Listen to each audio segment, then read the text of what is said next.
आज रोशनी की शादी थी, लेकिन रोशनी खुश होने के बजाय बहुत टेंशन में थी। चलिए आइए जानते हैं क्या है रोशनी के टेंशन के पीछे की वजह।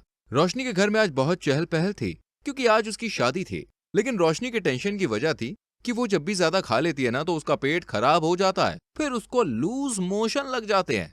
अब रोशनी के घर जो भी आता उसको मिठाई खिलाए बिना मान ही नहीं रहा था। अरे नहीं मामी जी, मेरा पेट भरा हुआ है। अरे नहीं नहीं रोशनी, ये रसगुल्ला तो आपको खाना ही पड़ेगा। रोशनी खा लेती है। अब रोशनी के पेट में धीरे धीरे दर्द शुरू हो जाता है।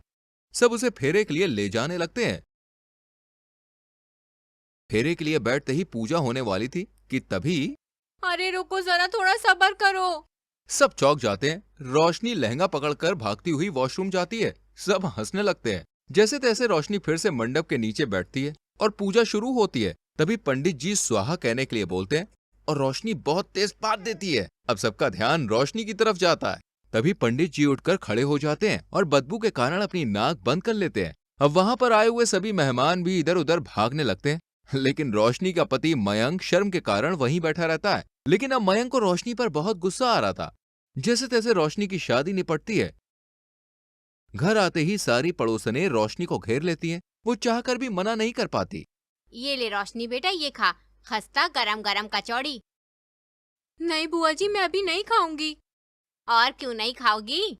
रोशनी कुछ बोल पाती उससे पहले ही उन्होंने उसे खिला दिया। अब रोशनी के पेट में गुड़गुड़ शुरू हो जाती है, उसको गैस बनने लगती है और वो बहुत जोर से पाद देती है। रोशनी को मुंह दिखाई में देखने आई हुई पड़ोस की औरतें वहां से भाग जाती हैं। आय हाय हाय हाय, ना जाने किसने इतना गंदा पादा है। तुम लोग भी कमाल करती हो। बैठ जाओ ना, मुंह मत चलाओ ज्यादा। अब रोशनी फिर से पाद देती है। वो इतना गंदा पादती है कि उसकी सास को उल्टी आ जाती है। हे भगवान, मेरी बहू तो बहुत बड़ी पदोड़ी है। अब आया समझ में, बड़ी आई बहू की तरफदारी कर दे। रोशनी अपने घूंघट के अंदर से हंस रही होती है।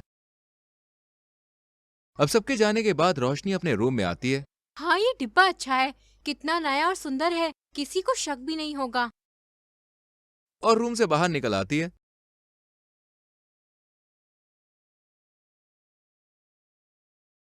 तभी उसका पति मयंक रूम में जाता है। वो उस डिब्बे को देखकर सोचता है, अरे वाह, रोशनी मेरे लिए कोई बढ़िया सा गिफ्ट लाई है। और खोल कर देखता है। पॉटी देखकर मयंक वहीं बेहोश हो जाता है।